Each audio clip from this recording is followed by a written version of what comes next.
Assalamualaikum warahmatullahi wabarakatuh. Sahabat Saf TV Islami yang diberkahi Allah Subhanahu wa Ta'ala. Dalam perspektif Islam, kemerdekaan sejatinya adalah bebas untuk bertindak.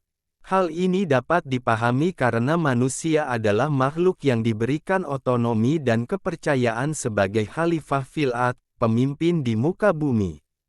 Namun, bukan berarti bebas sebebas-bebasnya, tetapi kebebasan atau kemerdekaan itu dibatasi dengan hukum-hukum dalam syariat Islam.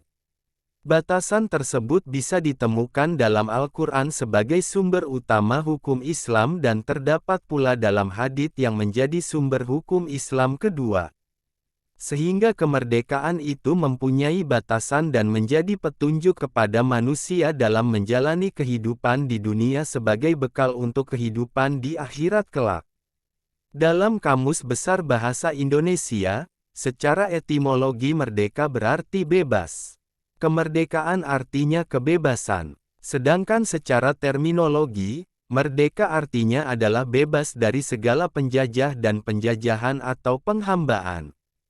Kemerdekaan adalah suatu keadaan di mana seseorang atau negara bisa berdiri sendiri, bebas dan tidak terjajah. Sedangkan istilah kemerdekaan dalam bahasa Arab disebut al-Istiqlal. Hari kemerdekaan disebut Id al-Istiqlal.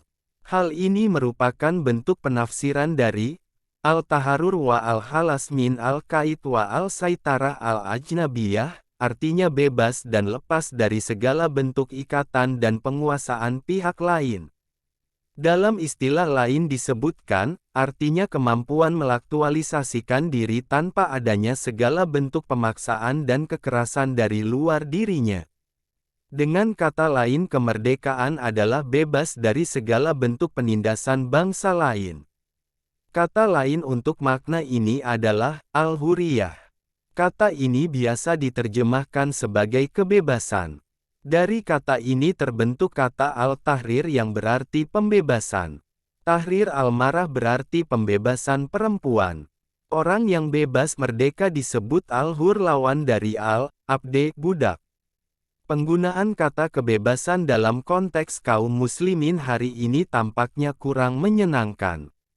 Sebagian mereka memandangnya dengan sinis. Ini boleh jadi karena kebebasan menjadi milik khas Barat. Padahal Al-Quran selalu menyebutkan kata ini, dan bukan kata al-Istiqlal. Dalam teks-teks klasik al-hurriyah, kebebasan amatlah populer dan terpuji. Akan tetapi makna-makna sebagaimana disebutkan di atas masih amatlah sederhana dan formalistik, masih semi-merdeka, syib al-hurriyah, Istiqlal. Kemerdekaan yang diproklamirkan pada tanggal 17 Agustus tahun 1945 barulah gerbang dan pintu yang terbuka. Kemerdekaan atau kebebasan secara maknawi sejatinya adalah situasi batin yang terlepas dari segala rasa yang menghimpit, yang menekan dan yang menderitakan jiwa, pikiran dan gerak manusia baik yang datang dari dalam diri sendiri maupun dari luar. Ada juga yang berpendapat bahwasannya kemerdekaan kebebasan adalah suasana hati yang damai, yang tenang, terbukanya kehendak-kehendak dan harapan-harapan yang manis manusia.